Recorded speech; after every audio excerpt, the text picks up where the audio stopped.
Tsaka ibalik niyo na po sa akin. Bakit? May utang kayong dalawa sa akin, ah. Kaya akin na to.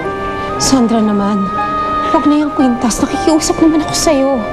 Hindi nga sabi. Akin na to.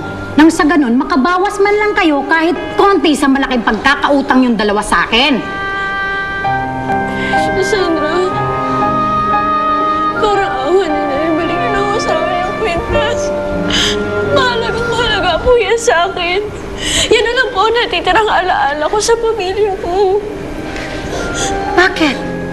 Umaasa ka pa bang babalikan ka ng Koreano mong pamilya?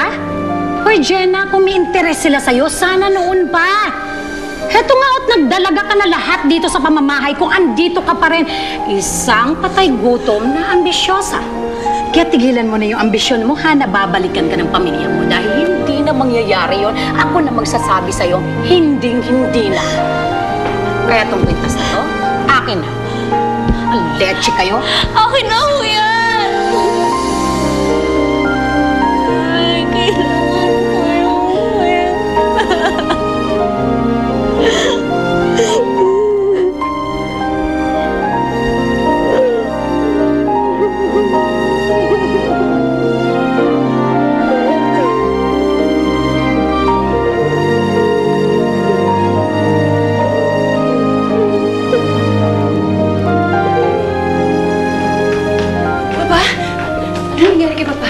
Kamusta na siya? Papa? Ayos lang ako, Violeta. Sigurado ka? Kailangan lang yan ng pahinga. Papa, hindi ko kasi maintindihan bakit kailangan mo pa magtrabaho ng ganito. Eh, kaya na namin ni Joshua magpapatakbo ng restaurant.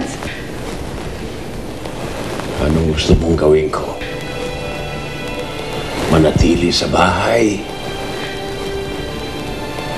Dahil sa mga alaala ng mga yumahong mahal ko sa buhay. Puno ng alaala ang bahay natin ngayon.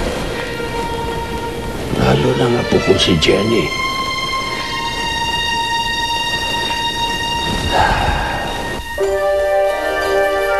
Pasensya ka na, anak, ha?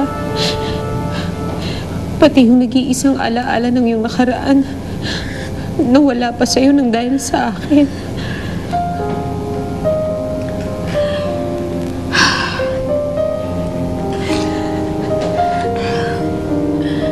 Inay, wala kang kasalanan. Itong kahirapan natin ang salot. Eh, paano yan? Anong ipapakita mo kay Changhi? Kahit wala na ho sa akin yung kwintas, kakausapin ko pa rin ho siya. Tatanungin ko pa rin ho siya. At makikilala ko pa rin po ang tunay kong pamilya.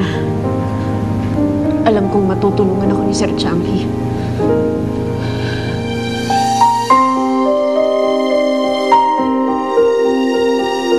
Nasaan na kaya ang aking? Kumusta na kaya ang buhay ni Jenny? Kailan ko kasi makikita at makakasamang muli.